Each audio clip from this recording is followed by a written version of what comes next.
Traditional knowledge digital library यानी टीकेडीएल Indian government का एक इनिशिएटिव है। इसमें इंडिया के बहुत सारे ट्रेडिशनल नॉलेज को डिजिटल रूप में रखा जाता है, जैसे मेडिसिनल प्लांट्स, आयुर्वेदा, यूनानी, सिद्ध और योग। ऐसा करके ये इंडिया के पुराने नॉलेज को गलत इस्तेमाल या फॉरेन कंपनीज द्वारा गैरकानूनी पेटेंट होने से बचाता है और बायोपायरेसी को रोकने में मदद करता है। टीकेडीएल में आयुर्वेद, यूनानी, सिद्ध और योग के टेक्स्ट्स हैं और इनके translations English, German, Spanish, French और जापानीज जैसी कई लैंग्वेजेस में हैं। इसमें 3 लाख से भी ज्यादा यानी 300,000 हेल्थ और मेडिसिन से रिलेटेड फॉर्मुलेशंस का डेटाबेस है। इसमें ओरिजिनल एंशिएंट टेक्स्ट्स जैसे कि चरक संहिता, सुश्रुत संहिता और भाव प्रकाश वगैरह के रेफरेंसेस भी शामिल हैं। पुराना ज्ञान संस्कृत, अरबी, उर्दू, तमिल और बाकी भाषाओं से लिया जाता है। इसे 5 इंटरनेशनल भाषाओं में ट्रांसलेट किया जाता है। एक खास tool traditional knowledge resource classification या TKRC की मदद से ये डेटाबेस दुनिया भर के पेटेंट ऑफिसेस जैसे USPTO और EPO के साथ एग्रीमेंट्स के तहत शेयर किया जाता है। जब कोई गलत पेटेंट के लिए अप्लाई करता है तो पेटेंट ऑफिस TKDL का इस्तेमाल करके उसे झट से रिजेक्ट कर देता है। बायोपायरेसी प्रोटेक्शन मतलब विदेशियों को हमारे देश के ज्ञान का पेटेंट करने से रोकता है। रिकॉग्निशन यानी पूरी दुनिया में भारतीय परंपरागत ज्ञान की वैल्यू बढ़ाता है। लीगल प्रूफ मतलब गलत इंटेलेक्चुअल प्रॉपर्टी क्लेम को रोकने के लिए प्रायर आर्ट का काम करता है। रिसर्च यानी प्राचीन ज्ञान के आधार पर ईमानदार रिसर्च को बढ़ावा देता है। TDKL के सबूतों का इस्तेमाल करके 200 से ज्यादा ट्रेडिशनल नॉलेज के पेटेंट एप्लीकेशंस को रोका या वापस लिया गया है। वर्ल्ड इंटेलेक्चुअल प्रॉपर्टी ऑर्गेनाइजेशन यानी WIPO ने इसे एक मॉडल इनिशिएटिव माना है। अब कई देश इंडिया से इंस्पायर होकर अपना खुद का TKDL बनाना चाहते हैं। कुछ मशहूर केसेस जो TKDL की वजह से रुके, उनमें हल्दी के घाव भरने के पेटेंट का दावा भी शामिल है। US पेटेंट ऑफिस ने यह पेटेंट कैंसिल कर दिया जब TKDL ने दिखाया कि यह तो पुराना इंडियन नॉलेज है। एक और केस नीम के पेस्टिसाइड के बारे में था, जहां यूरोपियन पेटेंट ऑफिस ने इंडियन किताबों से मिले सबूत के आधार पर पेटेंट कैंसिल कर दिया। और हां, बासमती राइस वाला पेटेंट भी था, जहां TKDL ने बासमती चावल के गुणों पर गलत दावों से बचाव करने में मदद की।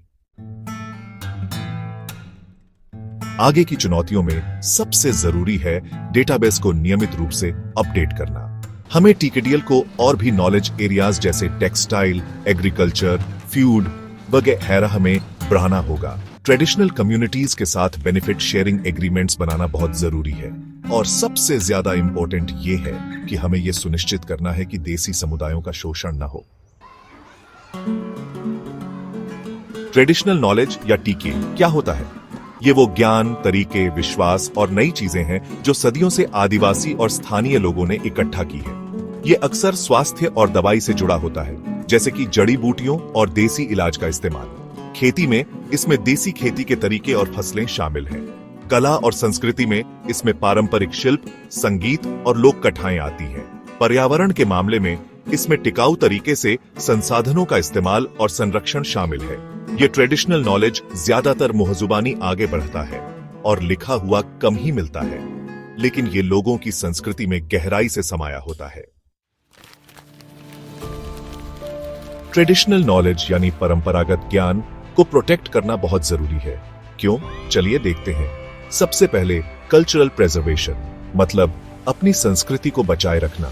ट्रेडिशनल नॉलेज हमारी कल्चरल आइडेंटिटी का एक बहुत बड़ा हिस्सा होता है।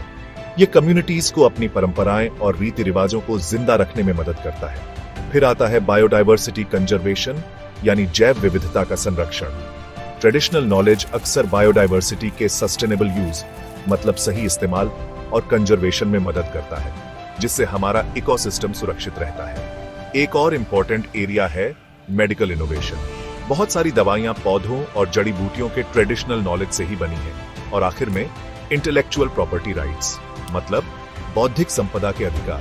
ट्रेडिशनल नॉलेज का गलत इस्तेमाल या शोषण अक्सर दूसरे लोग करते हैं, इसीलिए उसकी रक्षा करना और सही ऑनरशिप को सुनिश्चित करना बहुत जरूरी है। पारंपरिक ज्ञान की रक्षा करने में कई चुनौतियां हैं।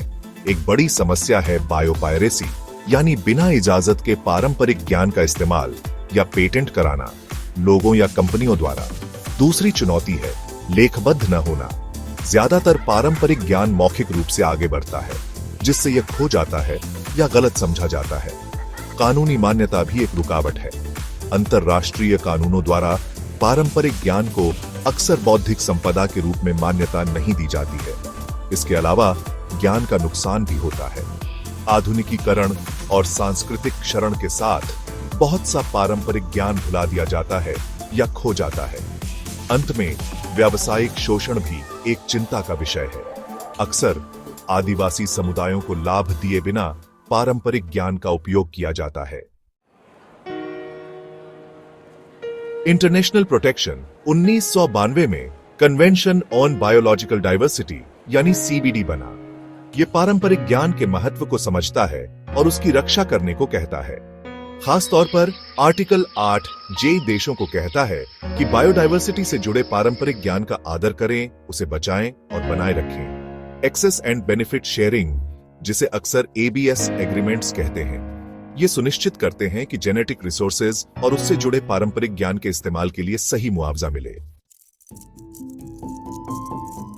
प्लांट वैरायटीज का प्रोटेक्शन बहुत जरूरी है ताकि प्लांट जेनेटिक रिसोर्सेज का प्रेजर्वेशन, इंप्रूवमेंट और कमर्शियलाइजेशन BIH सके।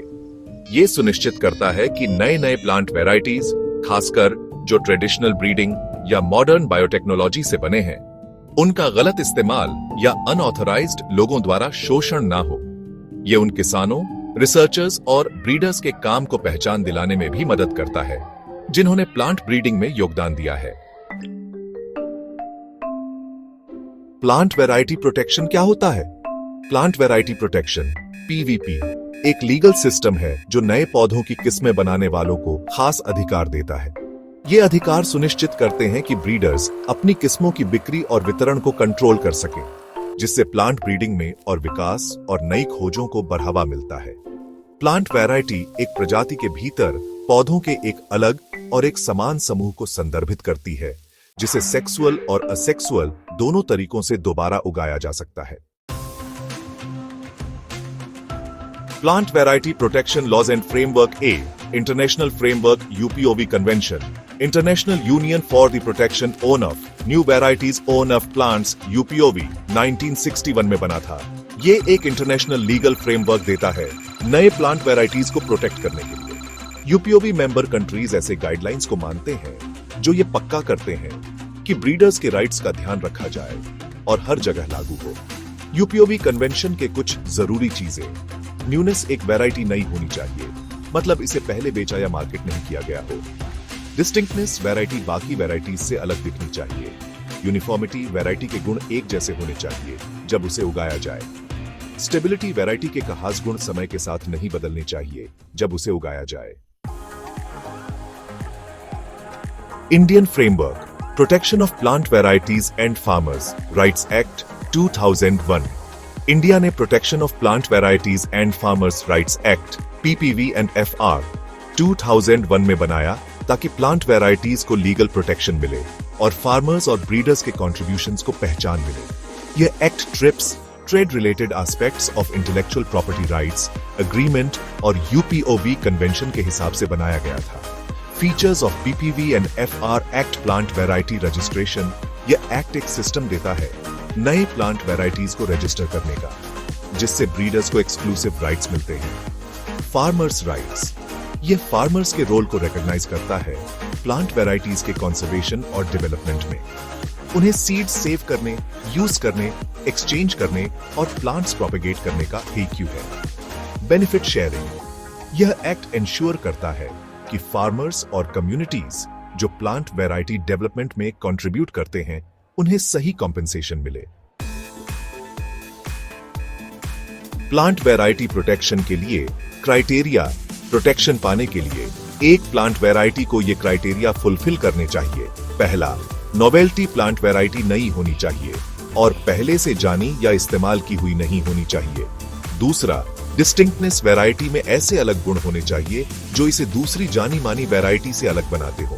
तीसरा, यूनिफॉर्मिटी वैरायटी को रिप्रोड्यूस करने पर उसमें एक रूपता होनी चाहिए, ये सुनिश्चित करते हुए कि उसकी संतान में भी समान गुण हो। और चौथा, स्टेबिलिटी वैरायटी को कई पीढ़ियों तक रिप्रोडक्शन के दौरान अपने गुणों में स्थिर रहना चाहिए। अब देखते हैं प्रोटेक्शन कितने टाइम तक मिलता है। ट्रीज और वाइन्स की वैरायटीज को 25 साल तक प्रोटेक्शन मिलता है, बाकी क्रॉप्स को 15 साल तक। ब्रीडर के अधिकार। एक बार जब कोई प्लांट वैरायटी प्रोटेक्टेड हो जाती है तो ब्रीडर के पास ये अधिकार होते हैं। पहला, exclusive rights. Breeder protected variety के प्रोडक्शन, मार्केटिंग और डिस्ट्रीब्यूशन को कंट्रोल कर सकता है। दूसरा, लाइसेंस राइट्स। ब्रीडर चाहे तो वैरायटी को दूसरे लोगों को प्रोपेगेशन या कमर्शियल पर्पस के लिए लाइसेंस दे सकता है। तीसरा, बिना इजाजत इस्तेमाल रोकने का अधिकार। अगर कोई बिना परमिशन के वैरायटी को रिप्रोड्यूस या मार्केट करता है तो ब्रीडर लीगल एक्शन ले सकता है। किसानों के अधिकार। पीपीवीएफआर कानून के तहत प्लांट वैरायटीज और फार्मर्स राइट्स एक्ट 2008 किसानों के अधिकारों को भी मान्यता देता है। किसानों के अधिकार। किसान बिना किसी रोक टोक के बीजों को बचा सकते हैं, इस्तेमाल कर सकते हैं और एक्सचेंज कर सकते हैं। योगदान की मान्यता। जो किसान पीढ़ियों से अनोखी किस्में विकसित करते आए हैं, उन्हें आधिकारिक तौर पर मान्यता दी जा सकती है। और जैव विविधता और खेती की स्थिरता में उनके योगदान के लिए पुरस्कृत किया जा सकता है। लाभ की साझेदारी। जब उनकी किस्मों का व्यवसायीकरण होता है तो किसान आर्थिक लाभ के हिस्से के हकदार होते हैं। किसान लोग पौधों के जीन्स के रखवाले रहे हैं और उन्होंने फसलों की लोकल वैरायटीज को डेवलप करने में बहुत बड़ा योगदान दिया है। कई देसी किस्मों को किसानों ने पीढ़ी दर पीढ़ी अपने अलग अलग माहौल और जरूरतों के हिसाब से चुना और बेहतर बनाया है। उनके खास योगदान में उन पौधों को चुनना शामिल है जिनमें अच्छी क्वालिटीज हों, जैसे कि बीमारियों से बचाव, ज्यादा पैदावार और मौसम के हिसाब से ढलने की क्षमता। किसान रेयर और पारंपरिक पौधों की किस्मों को बचाने में भी बहुत जरूरी भूमिका निभाते हैं, जिससे बायोडायवर्सिटी बढ़ती है। इसके अलावा मुंह जुबानी परंपराओं और खेती के तरीकों से जो नॉलेज ट्रांसफर होता है, उसने जीन पूल को और भी बेहतर बनाया है। प्लांट वैरायटी प्रोटेक्शन मतलब पौधों की किस्मों की रक्षा करने में कुछ मुश्किलें भी हैं, जैसे बायोपायरेसी, जिसमें बड़ी बड़ी विदेशी कंपनियां बिना इजाजत के हमारे देसी पौधों की किस्मों या उनके जीन्स का इस्तेमाल करती हैं। डेवलप्ड और डेवलपिंग कंट्रीज के बीच प्लांट जेनेटिक रिसोर्सेज का बराबर बंटवारा नहीं है। लीगल प्रोटेक्शन लेने में बहुत खर्चा आता है और इसे अप्लाई करने का तरीका भी बहुत पेचीदा है, जिससे किसानों को बहुत दिक्कत होती है। और सबसे बड़ी बात, किसानों को अपने हकों और प्रोटेक्शन प्रोसेस के बारे में ज्यादा जानकारी नहीं है। आगे चलकर प्लांट वैरायटी प्रोटेक्शन के लिए ब्रीडर्स, किसानों और रिसर्चर्स के बीच और भी ज्यादा मिलकर काम करना जरूरी है, ताकि पुराने जमाने का ज्ञान और आजकल की ब्रीडिंग टेक्निक्स दोनों का सम्मान हो। किसानों और गांव के लोगों को उनके अधिकारों और प्लांट वैरायटी प्रोटेक्शन के तरीके के बारे में जागरूक करना भी जरूरी है। इसके अलावा प्लांट जेनेटिक रिसोर्सेज तक सबकी पहुंच हो और प्लांट वैरायटी प्रोटेक्शन से सबको फायदा मिले। इसके लिए देशों के बीच मिलकर काम करना बहुत जरूरी है। बायोटेक्नोलॉजी आजकल के साइंस और मेडिसिन का बहुत इंपॉर्टेंट पार्ट बन गया है।